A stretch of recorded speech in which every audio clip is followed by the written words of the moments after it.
Attention for all 12th pass students. CUET NTA लाया है India की टॉप 45 प्लस यूनिवर्सिटीज में एडमिशन लेने का सुनहरा अवसर। CUET एग्जाम 2022 की तैयारी करें नेविगेट इंस्टीट्यूट के साथ ऑनलाइन या ऑफलाइन माध्यम से। एडमिशन लेने के लिए तुरंत डाउनलोड करें नेविगेट प्राइम ऐप और पाएं special discount. For more details contact us on 6268973110। Navigate institute 227 Veda business park, Bhanwar square, Indore. Hello and welcome everyone, good morning to all. देखिए, जैसा कि आपको पता है CUET 2022 के लिए आपका एग्जाम होने वाला है जुलाई में, है ना। जुलाई 1st या 2nd वीक जो इसका टेंटेटिव डेट दी हुई है, तो उसके लिए उसकी प्रिपरेशन के लिए हम लोगों ने अपना एक बैच स्टार्ट किया है जो आज ही से स्टार्ट हो रहा है। और उसमें जो आपको हम लोगों ने YouTube के माध्यम से बहुत सारे वीडियोस बनाकर आपको इन्फॉर्मेशन दे दी है कि सिलेबस क्या होने वाला है, कैसे प्रिपरेशन करना है, क्या स्ट्रेटेजी होना चाहिए, आपका पेपर किस लेवल का आएगा, उसका सिलेबस क्या होगा। बट फिर भी क्योंकि हम लोग सिलेबस स्टार्ट कर रहे हैं, कोर्स स्टार्ट कर रहे हैं, तो हम लोग सब्जेक्ट वाइज जिनका जिस टीचर के जिस फैकल्टी का जो भी सब्जेक्ट है वो कंसर्निंग सब्जेक्ट से रिलेटेड सिलेबस एक बार डिस्कस कर रहे हैं। तो मैं आपका फिजिक्स लेने वाला हूँ और फिजिक्स का सिलेबस में आपके सामने यहाँ पे लिखा हुआ है। एक बार आपको डिस्कस कर लेता हूँ क्या क्या पूछेगा आपसे फिजिक्स में। तो देखिए, पहली बात तो ये आपको CUET का पता है, CUET ने साफ कहा है कि आपकी 12th की जो NCERT है, 12th NCERT जो है उस NCERT का ही पूरा सिलेबस होने वाला है। मतलब जिस बच्चे ने NCERT को बहुत अच्छे से पढ़ा है वो बच्चा ये क्वेश्चन सॉल्व कर पाएगा। मतलब CUET का जो पेपर बनने वाला है उसको बहुत अच्छे से सॉल्व कर सकता है अगर उसने NCERT बहुत अच्छे से रीड की है। तो पहली बात तो सभी उसने सीधा सीधा हमको सिलेबस बता दिया है कि हमें करना क्या है। तो हमें NCERT को कवर करना है, वो भी कौन सी, क्लास 12th की। ठीक है, पहली चीज।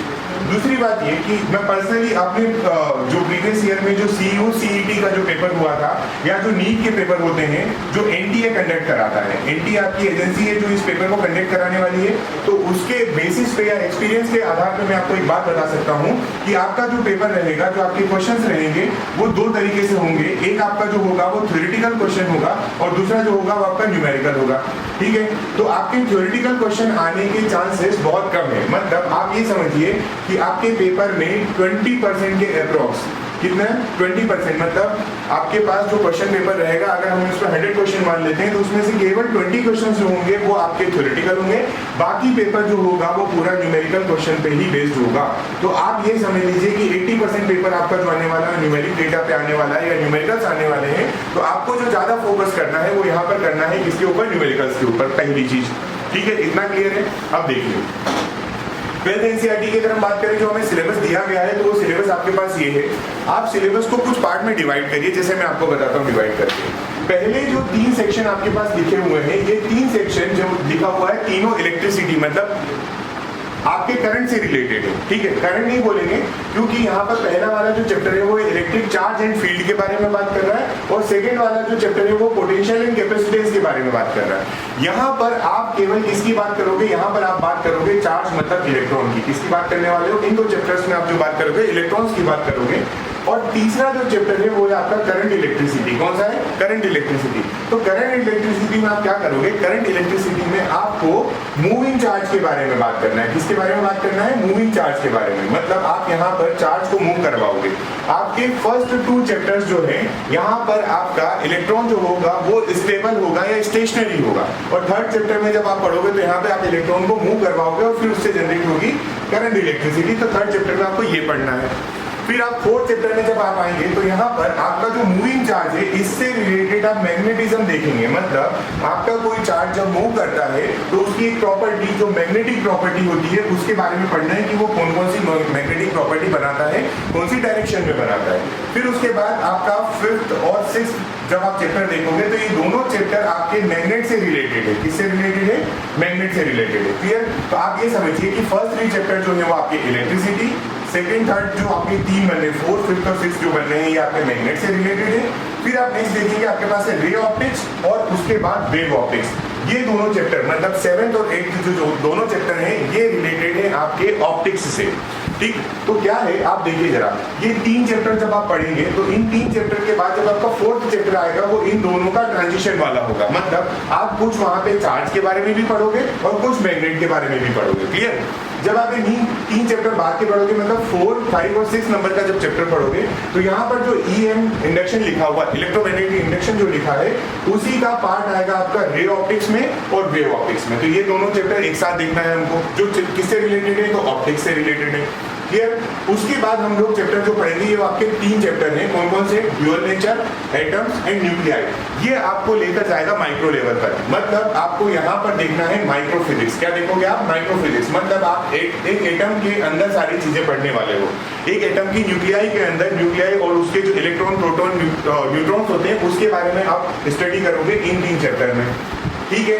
उसके बाद आता है आपका लास्ट चैप्टर जो है सेमीकंडक्टर। ठीक है? मॉडर्न फिजिक्स का पार्ट है ये सेमीकंडक्टर, जिसमें आप लोग पीएन जंक्शन वगैरह पढ़ के आए हुए हैं। ठीक है? आप लोग क्या बोलोगे कि किसका पार्ट है? तो मॉडर्न फिजिक्स का है। तो इस तरीके से मैंने फिजिक्स को आपके 4 पार्ट में, अलग अलग मेजरली 4 पार्ट में डिवाइड किया है। पहला इलेक्ट्रिकल वाले पार्ट में, दूसरा आपने मैग्नेटिक वाले पार्ट में, तीसरा आपका ऑप्टिक्स वाला पार्ट, और फोर्थ जो है आपका वो माइक्रो वाला पार्ट, मतलब माइक्रो फिजिक्स।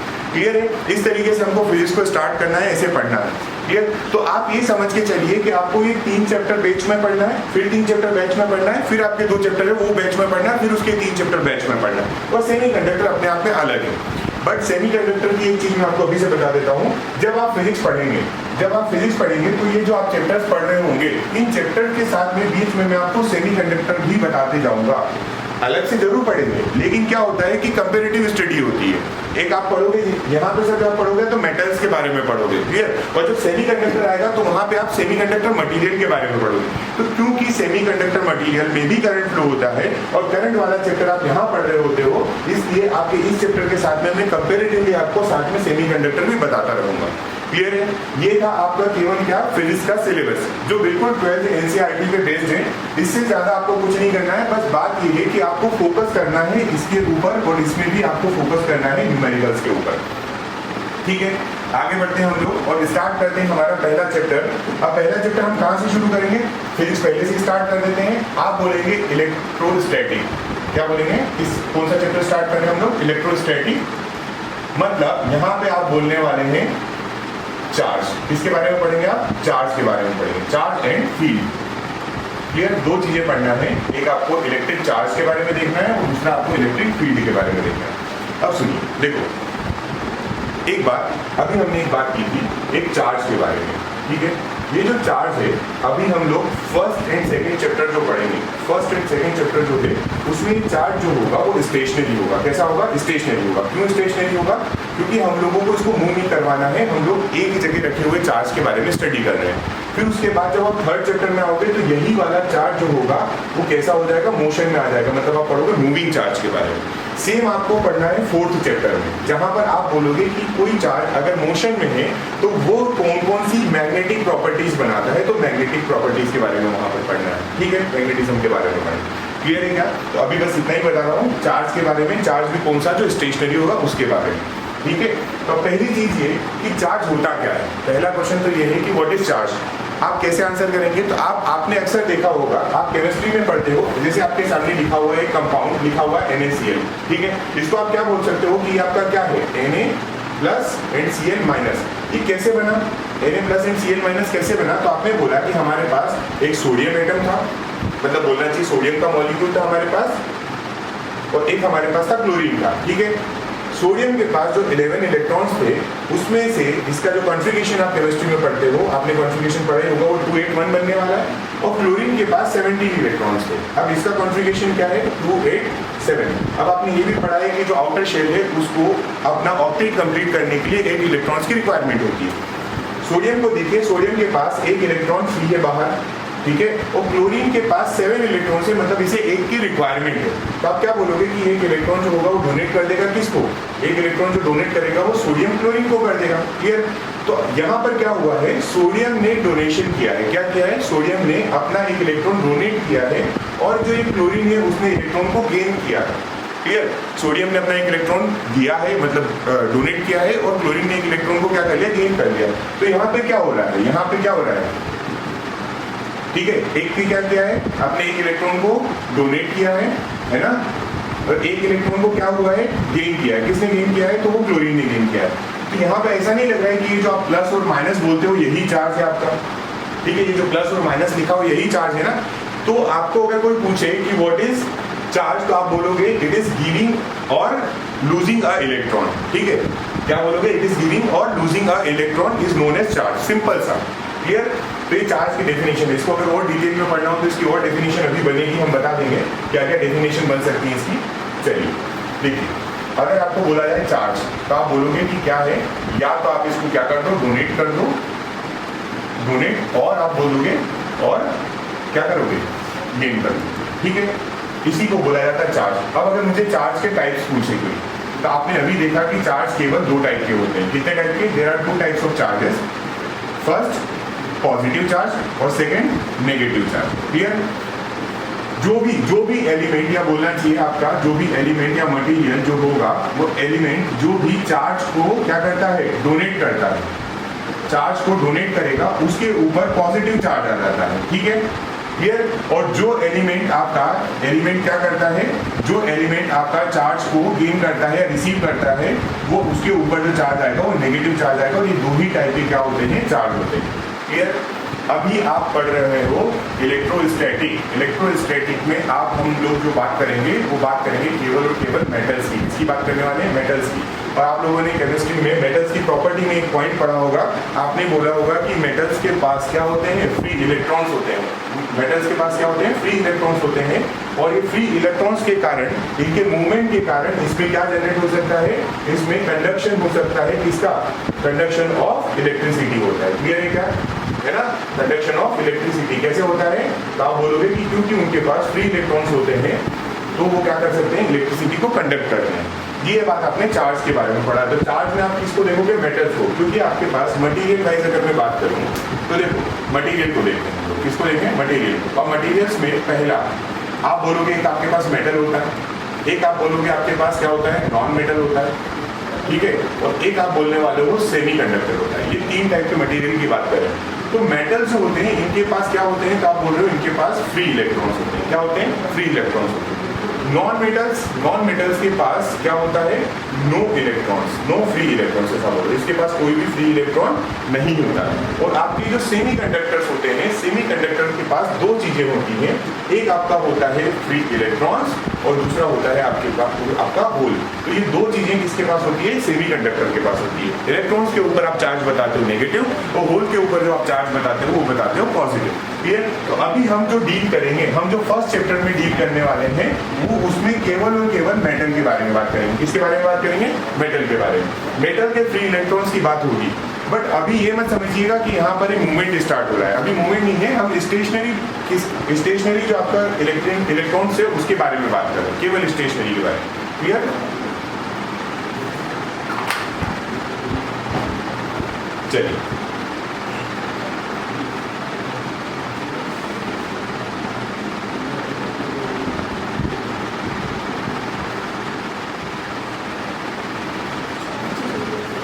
चलिए, अब देखिए, अब दो पॉइंट और बता देता हूं मैं आपको।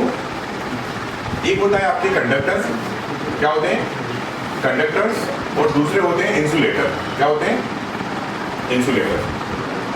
कंडक्टर्स कौन से होंगे, वो मटेरियल या वो एलिमेंट जिसके पास फ्री इलेक्ट्रॉन होंगे।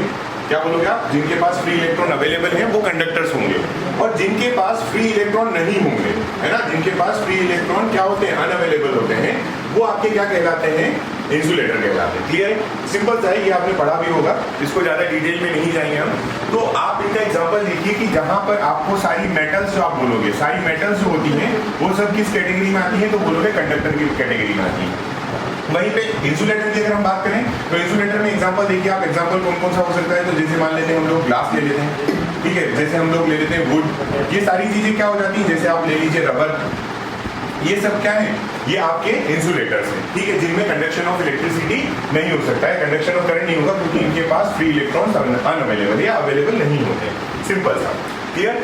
अब हम बात किसकी कर रहे हैं, बार बार इलेक्ट्रॉन बोल रहे हैं। अल्टीमेटली इलेक्ट्रॉन को ही इस चैप्टर में क्या बोला गया है, चार्ज बोला गया है। क्या बोला गया है, चार्ज। चार्ज क्या है, तो आप बोलेंगे इलेक्ट्रॉन। तो अगर ये चार्ज इलेक्ट्रॉन है तो इसकी कुछ प्रॉपर्टीज देख लेते हैं हम लोग। क्या देखेंगे, प्रॉपर्टी ऑफ इलेक्ट्रॉन्स या प्रॉपर्टी ऑफ चार्ज। तो हमारे पास एक पॉइंट है, क्या है, प्रॉपर्टीज ऑफ चार्ज। ठीक, चलिए देखिए, प्रॉपर्टी ऑफ चार्ज कैसे पढ़ना है, क्या पढ़ना है। अब प्रॉपर्टी में अगर आपसे पूछा जाए कि चार्ज की प्रॉपर्टी क्या होती है, तो सबसे इंपॉर्टेंट जो इसकी प्रॉपर्टी है पहली, वो है कंजर्वेशन ऑफ चार्ज। क्या बोलोगे आप? सबसे इंपॉर्टेंट कौन सी है? Conservation of charge. अब ये क्या है? तो जैसे अभी आपने एक एग्जांपल लिया था, NaCl का। किसका एग्जांपल लिया था? NaCl का। और NaCl में आपने क्या बोला, ये पॉजिटिव होगा या नेगेटिव होगा? कैसे बोला था? एक इलेक्ट्रॉन का डोनेशन इधर से इधर होगा। मुझे ये बताइए कि अगर इसके पास इलेक्ट्रॉन अभी कितने थे? आपने बोला था कि Na के पास इलेक्ट्रॉन 11 होते हैं, जिसको आपने बोला 2 8 1 होते हैं। और आपने सोडियम के पास टोटल इलेक्ट्रॉन कितने होते हैं? Na के पास 11, 2 8 1 उसका कॉन्फ़िगरेशन, और क्लोरीन के पास कितने होते हैं? तो 17 और उसका कॉन्फ़िगरेशन आपने 2 8 7 बताया था। क्लियर? जब एक इलेक्ट्रॉन का डोनेशन यहाँ से यहाँ हुआ है, एक इलेक्ट्रॉन जब इधर गया है, तो यहाँ पर कितना रिमेनिंग है? 2 and 8, और यहाँ पे कितना बचा है? तो आप बोल रहे हैं यहाँ पे हो गया 2 8 and 8। क्लियर है क्या? अब आप देखिए, अगर Na और Cl दोनों अलग अलग होते तो उनके पास कितने इलेक्ट्रॉन्स होते हैं? 11 + 17। कितना होता है? 11 + 17 आप बोलते हैं, ये हो जाता है आपका टोटल कितना? 28। ठीक है। और अब आप बोल रहे हो कि इनमें जब डोनेशन हो गया है या ट्रांसफर ऑफ इलेक्ट्रॉन हुआ है, तो भी आपके पास Na के पास कितने बचे? यहाँ पर बचे हैं आपके पास 10, और यहाँ पर कितने हो गए? तो यहाँ हो गए 18। तो मतलब अभी भी जब आप सम करोगे तो आपको टोटल कितने मिलेंगे? 28 इलेक्ट्रॉन्स मिलने वाले हैं। क्लियर है क्या बात?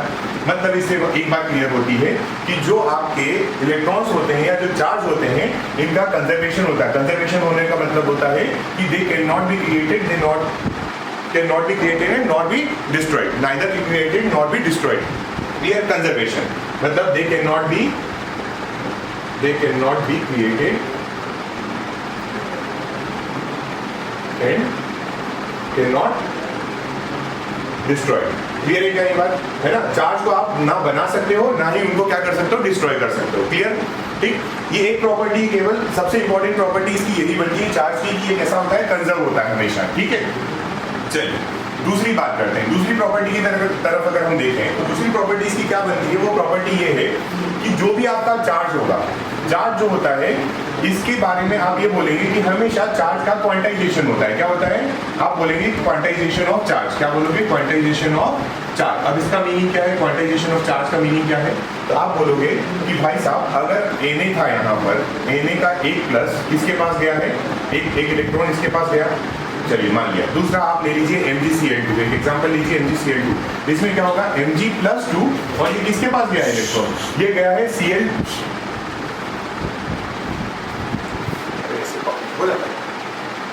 क्या हो गया? उस पर राघवेंद्र सर को बुलाओ ना, मेरे को क्या?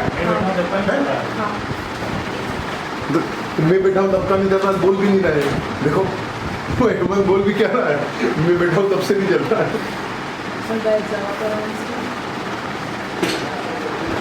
क्यों लड़के? जब तुम बैठे हो तब से नहीं चलना, बोलना चाहिए ना। तो सर मैं सोच रहा कहीं तो चलना।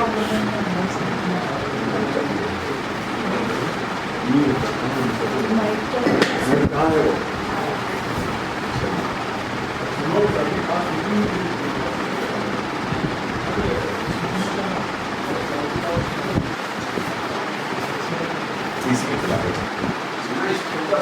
नहीं करता है जब तक स्ट्रिक्ट नहीं हो। अरे आप क्या बात करें सर, बंद हो गई क्लास? ये मेमोरी तो नहीं फुल हो गई? क्यों?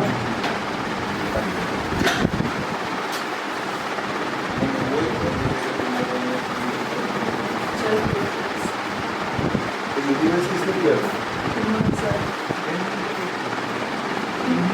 चलिए ठीक है। अब देखिए ये वाला आपका क्या है? सेकंड प्रॉपर्टी क्या है? Quantization of charge. इसको आप बोलोगे कि चार्ज जो होता है वो हमेशा, आप यहाँ देखो क्या समझाना चाह रहा था मैं आपको, मैं ये समझाने की कोशिश कर रहा था, थोड़ा सा ध्यान से देखना जरा, कि जो आपका चार्ज है ना, अगर ये कंपाउंड बनता है NaCl, क्या बनता है? NaCl। ठीक। तो मुझे ये बताइए, क्या Na ने जो इलेक्ट्रॉन डोनेट किया है वो 1 इलेक्ट्रॉन है? या अगर Mgcl2 बनता है तो क्या यहाँ पर Mg ने जो इलेक्ट्रॉन डोनेट किया है वो 2 इलेक्ट्रॉन्स है ना? अगर आपके पास एक और कंपाउंड में ले लेता हूँ CaCO3, है ना? CaCO3 बना दिया, या और भी कोई कंपाउंड ले लीजिए, तो आप देखेंगे कि जब भी इलेक्ट्रॉन जो डोनेट होते हैं वो 1 2, 3 इस तरीके से होते हैं, ना कि 1.5, 2.5, 3.5 इस तरीके से होते हैं क्या? बिल्कुल नहीं। आप बोलोगे इलेक्ट्रॉन इस तरीके से कभी डोनेट नहीं होते हैं। इलेक्ट्रॉन जो डोनेशन होते हैं वो हमेशा इंटीजर के फॉर्म में होते हैं। कैसे होते हैं? इलेक्ट्रॉन का जो डोनेशन होता है या जो ट्रांसफर ऑफ इलेक्ट्रॉन्स होता है वो इंटीजर के फॉर्म में होता है, और इंटीजर के फॉर्म में होने का मतलब है इसको बोला जाता है क्वांटाइजेशन ऑफ चार्ज। क्या बोला जाता है इसको? Quantization of charge. तो यहाँ से एक प्रॉपर्टी निकल के आती है और एक फॉर्मूला भी आता है। फॉर्मूला क्या आता है कि अगर मान लीजिए मेरे पास एक वायर ये है ना, कंडक्टिंग वायर है, कंडक्टिंग वायर। इस वायर के साथ में, इस वायर के पास में मैं एक और वायर लेके आता हूँ, कंडक्टिंग वायर सेकंड नंबर का, और मैंने इन दोनों को आपस में क्या कर दिया? कनेक्ट कर दिया। Wire 1 and wire 2 are connected with each other, ठीक। तो यहाँ के जो इलेक्ट्रॉन होंगे उन इलेक्ट्रॉन का मूवमेंट होगा और वो इलेक्ट्रॉन किधर आ जाएंगे? आपके टू में आ जाएंगे।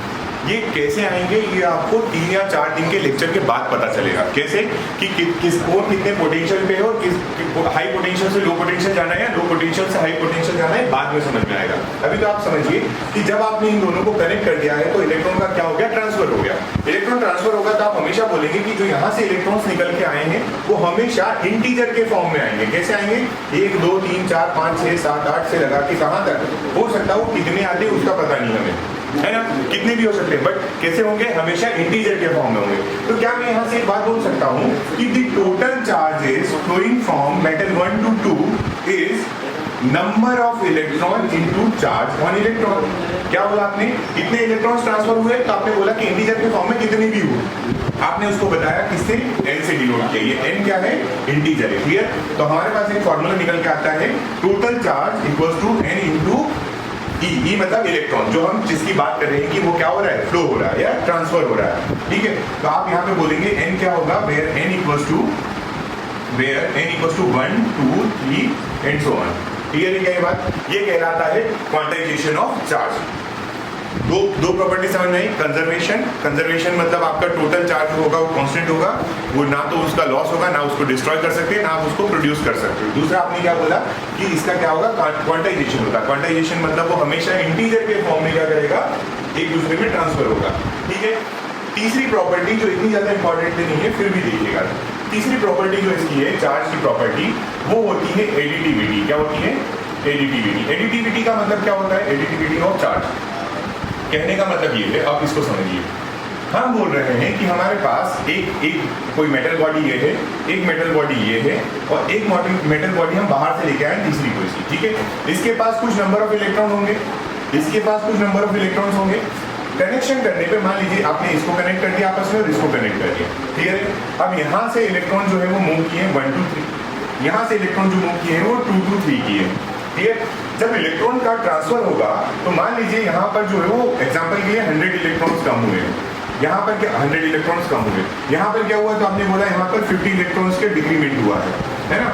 तो आप जब देखेंगे कि इसमें टोटल नंबर ऑफ इलेक्ट्रॉन्स कितने इन हुए हैं, आप क्या बोलेंगे कि इसमें टोटल नंबर ऑफ इलेक्ट्रॉन्स कितने आए होंगे? तो भाई साहब जो आपके चार्ज होते हैं, चार्ज हमेशा प्रॉपर्टी फॉलो करते हैं, कौन सी? एडिटिविटी की, मतलब समेशन कर सकते हो। समेशन भी कैसे कर सकते हो? तो आप इसको एल्जेब्रिक मेथड से समेशन कर सकते हो। किस मेथड से?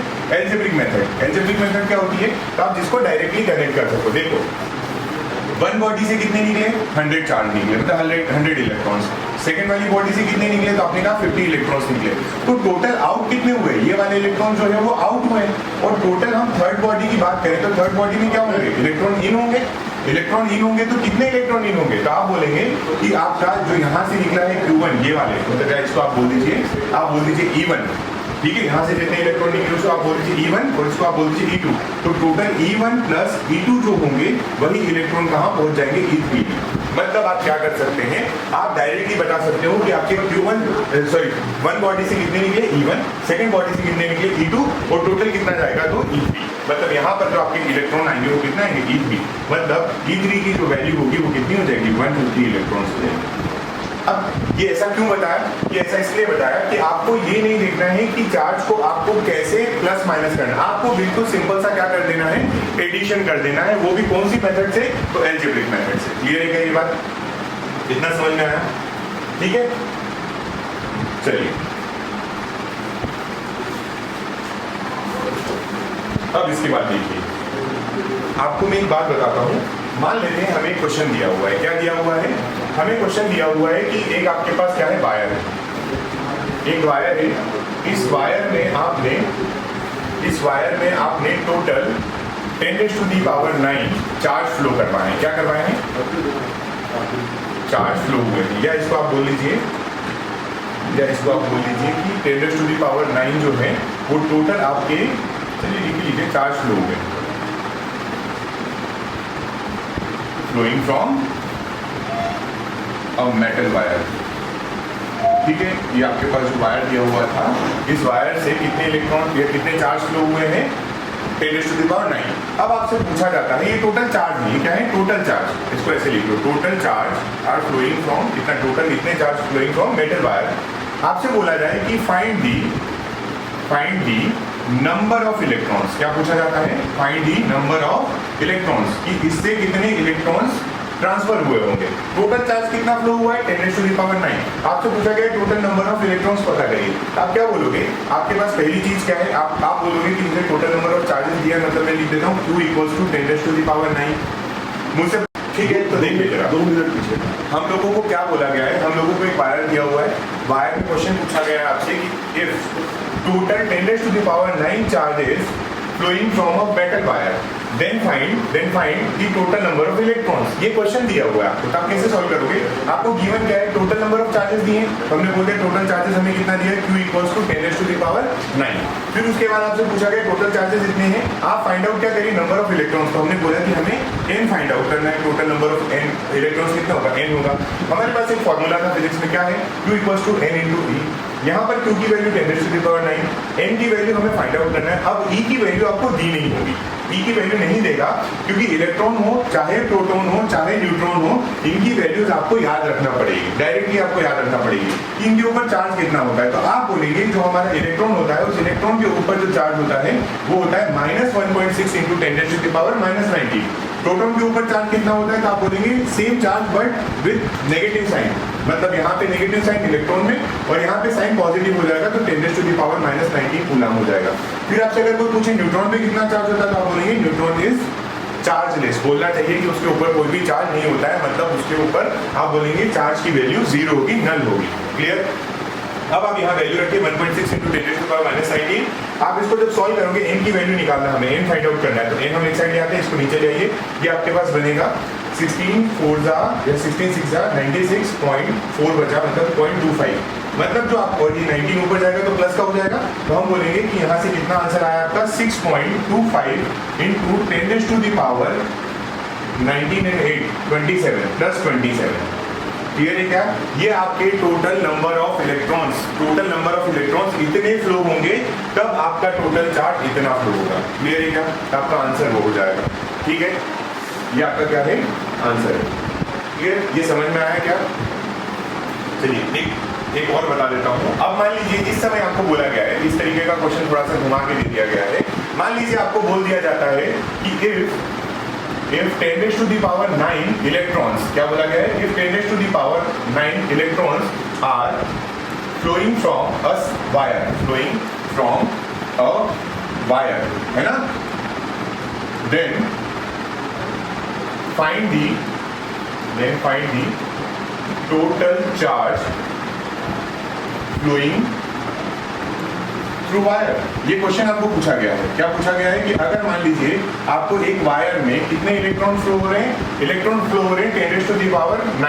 और आपको पूछा गया है, आप आंसर किसके लिए निकालिए? आप बताइए नंबर, टोटल चार्ज कितना होगा। क्या पूछा गया है? टोटल चार्ज कितना होगा। मुझे गिवन क्या है वो मैं लिख लेता हूँ। मुझे गिवन क्या है? पहली चीज मुझे दिया हुआ है 10⁻⁹ इलेक्ट्रॉन, मतलब क्या है? नंबर ऑफ इलेक्ट्रॉन्स हैं, बिल्कुल। ये क्या लिखा हुआ है? नंबर ऑफ इलेक्ट्रॉन्स लिखा हुआ है। दूसरा मुझे क्या दिया हुआ है? तो मुझे और कुछ तो दिया नहीं, इतना ही दिया था 10⁻⁹ इलेक्ट्रॉन्स आर फ्लोइंग। अब आपको पता क्या करने को बोला? तुमने बोला कि आप कैपिटल Q मींस क्या? Total charge. ये total charge Q find out करिए। तो हमारे पास फॉर्मूला क्या है? वही, देखो डेटा वही है, लेकिन बस वर्ड का गेम है यहाँ पे, है ना? तो आप बोलोगे Q = n × E होता है।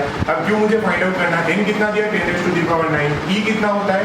आप E कहीं पर भी, इलेक्ट्रॉन तो आप कहीं भी लिखेंगे तो आप आंख बंद करके इसके ऊपर चार्ज लिख सकते हैं 1.6 × 10⁻⁻⁹ तो ये कितना हो जाएगा? 1.6 × ये -19 और ये 19 हो जाएगा -10 कूलम। क्लियर है? तो टोटल चार्ज की जो वैल्यू आएगी वो कितनी आएगी 1.6 × 10⁻⁻10 कूलम। तो देखिए आपको ये ध्यान रखना है कि अगर वर्ड में पहले क्या लिखा उसने टोटल चार्ज दिया है तो आप उसको क्यू कंसीडर करेंगे। अगर उसने लिखा है 10⁻9 इलेक्ट्रॉन्स आर फ्लोइंग तो आप बोलेंगे कि वो नंबर ऑफ इलेक्ट्रॉन्स हमको दिया हुआ है, मतलब हमको जो गिवन था वो क्या था, m गिवन था। ठीक है, ये बात समझ में आई? चलिए आगे बढ़ते हैं। अब आपके पास इस चैप्टर से रिलेटेड एक पॉइंट आता है जिसको आप बोलते हैं कूलम्स लॉ। क्या बोलते हैं? Coulomb's law. ठीक, अभी कूलम्स लॉ क्या है तो उसको देख लेते हैं। कौन सी खेल की बताए? अंकल हैं जिनका नाम था कूलम। क्या नाम था उनका? कूलम। वो आए, उनका मन था, उन्होंने कुछ बोल दिया तो उन्होंने एक नियम बनाया, एक लॉ दिया, उसको हमने बोला कूलम्स लॉ। क्या बोला? Coulomb's law. पहली बात थोड़ा ध्यान से समझिएगा, ये कूलम्स लॉ जो है इसके बारे में हमको क्या क्या बातें याद रखना। तो पहली चीज तो ये कि कूलम्स लॉ तभी एप्लीकेबल होगा जब हम बात पॉइंट चार्जेस की करेंगे। किसकी बात करेंगे? Point charges. मतलब चार्ज कैसा होना चाहिए? Point charge. एक्सप्लेन कर रहा हूँ अभी क्या होता है ये। और दूसरा ये कि आपका कूलम लॉ जो है ये आपका स्टेशनरी चार्ज, कौन से चार्ज? स्टेशनरी चार्ज के लिए एप्लीकेबल होगा। स्टेशनरी चार्ज के लिए एप्लीकेबल होगा। अभी इसका मैं एक्सप्लेन कर रहा हूँ आपको। और तीसरा आप क्या बोलेंगे कि कूलम्स लॉ जो है वो कितनी डिस्टेंस के लिए काम करता है?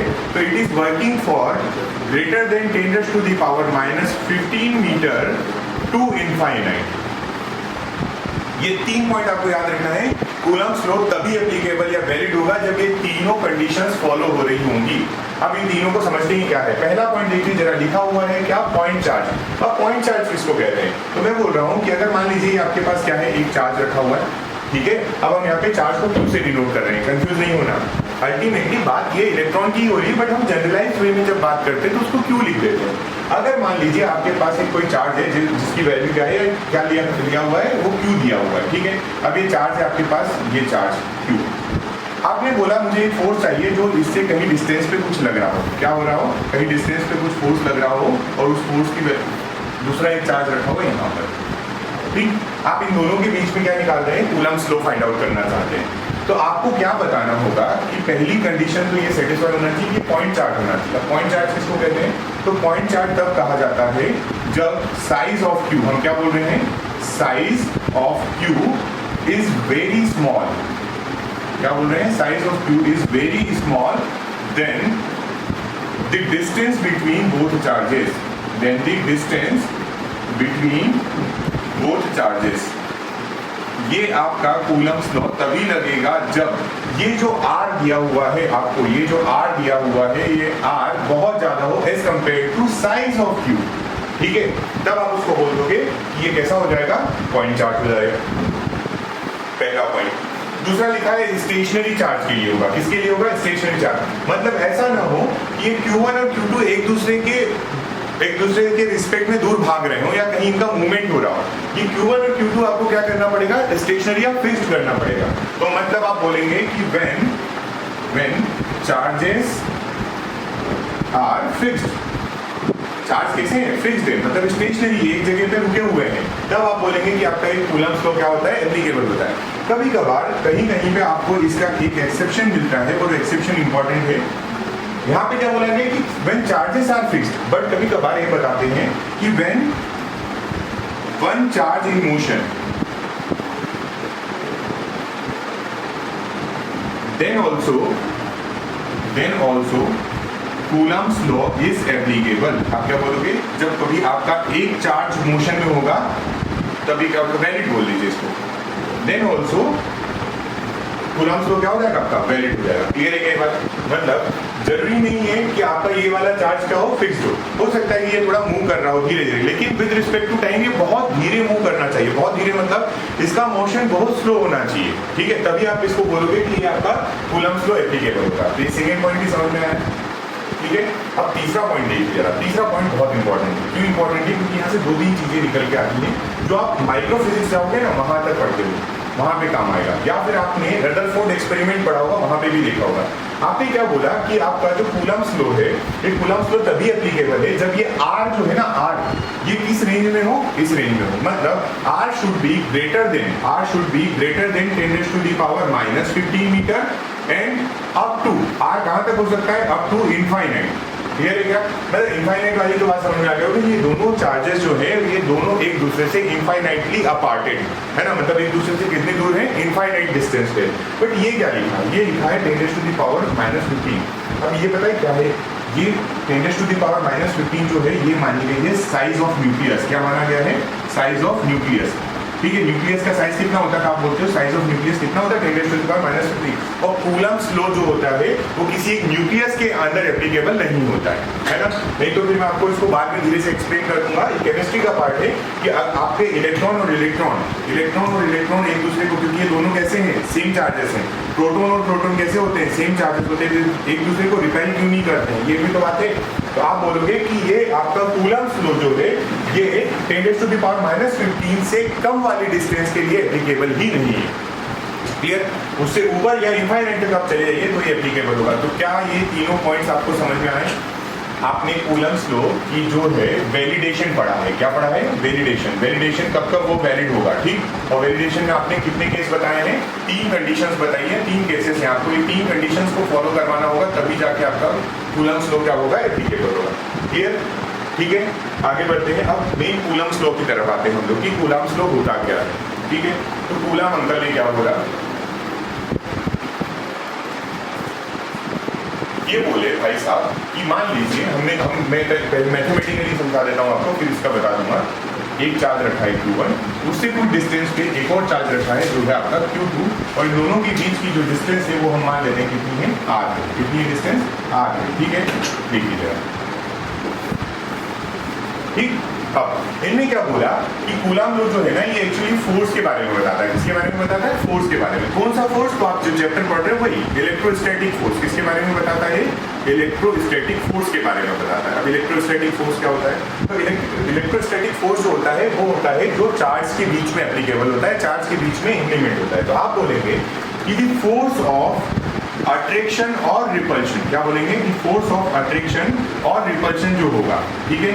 मतलब अब आप एक बात समझिए होगा थोड़ा सा अलग, इससे पॉइंट ये है कि भाई साहब जैसे आप लोगों ने बचपन में या अभी भी आप लोग मैग्नेट को देखते हो, आपका मैग्नेट, 2 मैग्नेट लीजिए, अगर आप उन दोनों को एक दूसरे के पास में लाते हो तो कभी कभार वो मैग्नेट चिपक जाती है, बट दूसरी वाली मैग्नेट को आप उसको घुमा दीजिए, घुमाकर जब पास में लाते तो मैग्नेट एक दूसरे को रिपेल करती है, प्रतिकर्षित करती है, एक दूसरे से दूर भागती है। इसका मतलब क्या है कि मैग्नेट के केस में 2 पोल होते हैं। मैग्नेट के केस में कितने पोल होते हैं? 2 पोल। एक होता है आपका नॉर्थ और एक होता है साउथ। ठीक है, एक ही मैग्नेट में नॉर्थ और साउथ पोल होते हैं। अब आपने 2 मैग्नेट पास मिलाए, ठीक है। अगर मैग्नेट का यहाँ नॉर्थ है, ये साउथ है, ये साउथ है, ये नॉर्थ है, तो एक दूसरे से क्या करेंगी? दूर भागेंगी। मतलब इनमें जो फोर्स लगेगा वो प्रतिकर्षण का, रिपल्शन का फोर्स लगेगा।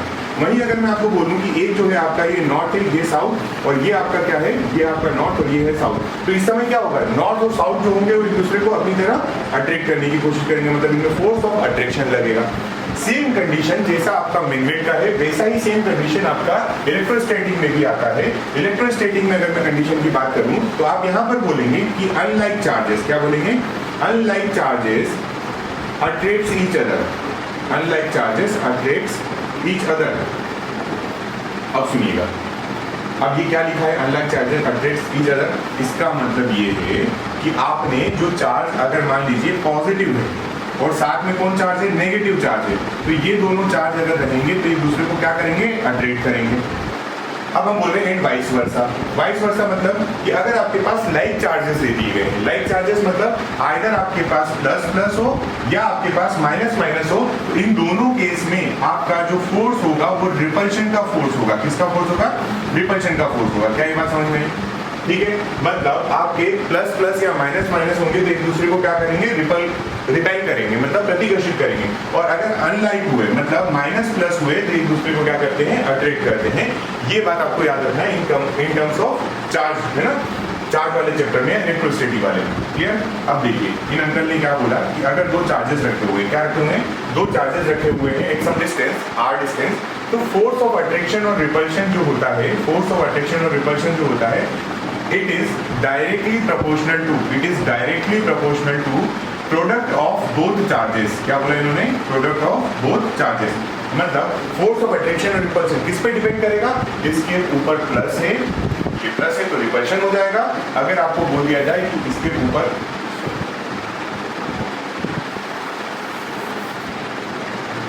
ये आपका Q2 था, ये आपकी डिस्टेंस है ना। अगर आपका ये प्लस है और ये माइनस है तो आपका क्या हो जाएगा, अट्रैक्शन का फोर्स होगा। इसलिए हम लोग दोनों चीजें एक साथ पढ़ रहे हैं, प्लस और माइनस दोनों एक साथ देख रहे हैं। क्लियर है क्या ये? ठीक है, चलो एक कंडीशन तो इन्होंने ये बता दी। दूसरी कंडीशन इन्होंने बोली कि फोर्स ऑफ अट्रैक्शन और रिपल्शन, या इसको आप कूलम फोर्स भी बोल सकते हैं। फोर्स ऑफ अट्रैक्शन और रिपल्शन जो होगा वो किसके बराबर होगा, तो आप बोलेंगे फोर्स ऑफ अट्रैक्शन और repulsion is inversely proportional to the square of distance between both charges. ठीक है, आप क्या बोलेंगे कि इन दोनों के बीच की जो डिस्टेंस है उसके स्क्वायर के इनवर्स प्रोपोर्शन होता है। तो ये दो कंडीशन दी थी किसने, कूलम अंकल ने। क्लियर? अब हम देखते हैं कि कंडीशन से क्या निकल के आया। अच्छा, ये फोर्स कौन सा है, इलेक्ट्रोस्टैटिक फोर्स है। यहीं पे आपको अगर बोला जाए तो आप इसको ऐसे लिख सकते हैं, कूलम फोर्स। क्या लिख सकते हैं, कूलम फोर्स लिख सकते हैं, FC से डिनोट करेंगे। क्लियर? तो देखते हैं जरा, हम बोल सकते हैं कि फ्रॉम इक्वेशन 1 and 2, क्या बोलेंगे, from equation 1 and 2 we can say that F attraction और repulsion जो होगा it is directly proportional to Q1 and Q2 divided by या inversely proportional to square of distance between both charges। Clear? अब क्या होता है, आप इसको बोल दीजिए कूलम्स फोर्स है। कैसा है, कूलम फोर्स है। हम लोगों ने प्रोपोर्शनलिटी कांस्टेंट हटाया, प्रोपोर्शनलिटी साइन हटाया और यहाँ पे एक कांस्टेंट ले लिया जिसको आप K बोल रहे हो, into Q1 Q2 divided by R square. Clear? अब ये जो K है ये क्या है, तो आप बोलोगे कि ये क्या है, तो ये है कांस्टेंट। क्या है ये, कांस्टेंट। इसकी वैल्यू क्या होती है, तो फिजिक्स में आपको पता ही होगा, आपने पढ़ा ही होगा कि K की जो वैल्यू होती है K equals to 1/4 pi epsilon naught. इसकी वैल्यू क्या होती है, K equals to 1/4 pi epsilon naught. और इसकी जो टोटल वैल्यू जब आप निकालेंगे तो वो आएगी 9 × 10⁻⁹। क्लियर? इसकी वैल्यू क्या आने वाली है, K की 9 × 10⁹ क्लियर? चलिए अब इसको देखते हैं, थोड़ा सा इसको डिटेल कर लेते हैं। हमारे पास फाइनली अभी कूलम्स फोर्स का जो फॉर्मूला आया है वो आया है FC equals to K Q1 Q2 divided by R square, या इसी फॉर्मूले को लिखा जा सकता है 1/4 pi epsilon naught into Q1 Q2 divided by R square. आपने यहाँ पर K की वैल्यू बता दी कितनी है, 9 × 10⁹। अब आप मुझे K की यूनिट बताइए, कैसे निकालेंगे K की यूनिट, तो क्या F equals to K Q1 Q2 divided by R square है। देखो K यहीं रहने दीजिए तो क्या हो जाएगा, F R square divided by Q1 into Q2। अब F की यूनिट क्या होती है, आपको पता है न्यूटन होती है। R क्या है, डिस्टेंस है, मतलब मीटर स्क्वायर। और ये Q क्या है, ये है चार्ज। और चार्ज की जो यूनिट है वो कूलम से, तो कूलम इंटू कूलम मतलब कूलम स्क्वायर हो जाएगा। तो फाइनली आपकी जो यूनिट बनेगी वो क्या बनेगी, न्यूटन इंटू मीटर स्क्वायर और डिवाइडेड बाई कूलम स्क्वायर। तो C की यूनिट क्या होगी, newton meter square coulomb inverse square. ठीक है, ये आपकी यूनिट है K की। अब आपने K को क्या बताया है कि K is equals to 1/4 pi epsilon naught, ये बोला आपने। अब इसमें देखिए 1/4 पाई तो कांस्टेंट है, बट एप्सिलॉन नॉट क्या है, तो आप बोलेंगे कि वेयर, इसमें जो आपने एप्सिलॉन नॉट लिखा है it is known as permittivity. क्या बोला गया इसको, परमिटिविटी। ये क्या बोली जाती है, तो ये परमिटिविटी होती है। क्लियर? और जहां पे नॉट लगा हुआ है तो आप बोलेंगे परमिटिविटी ऑफ फ्री स्पेस। क्या बोलोगे, permittivity of free space. Clear है क्या? फ्री स्पेस मतलब वैक्यूम की बात कर रहा है। वैक्यूम में अगर हम लोग फोर्स की बात करते हैं तो वो क्या होगा, FC equal to K Q1 Q2 बाई R स्क्वायर। वहाँ पे K क्या है, तो ये वैल्यू है इसकी, K की वैल्यू ये भी होती है। यहाँ पर एप्सिलॉन नॉट क्या है, तो एप्सिलॉन नॉट जो होता है वो होती है परमिटिविटी। क्लियर इतना? अच्छा, अब परमिटिविटी मतलब क्या, तो आप बोलोगे कि ये किसी मटेरियल के लिए, किसी मीडियम के लिए फिक्स होगा। अभी अपने पास मीडियम कौन सा है, फ्री स्पेस मतलब वैक्यूम है। तो इसकी एक वैल्यू आती है, वो वैल्यू क्या है, तो वो है वैल्यू 8.85 इंटू 10⁻⁻12।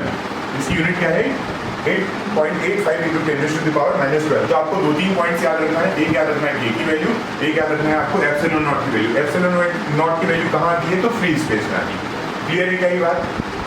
यूनिट कैसे निकालना है, तो आप यूनिट में थोड़ा सा ध्यान दीजिएगा, क्योंकि फिजिक्स में जो न्यूमेरिकल में गलती होती है वो यूनिट में भी होती है ना। तो ये आपका क्या है, कूलम्स लॉ है। ठीक है, इसका और डिटेल करेंगे थोड़ा, आज हम क्लास यहीं तक रख रहे हैं अभी। ठीक है, तो कूलम्स लॉ आप पढ़ लीजिएगा, एक बार रीड कर लीजिएगा, इसको एक बार देख लीजिएगा। नेक्स्ट क्लास में हम इसको फिर से डिटेल करेंगे थोड़ा और डीप में। ठीक है, थैंक यू सो मच।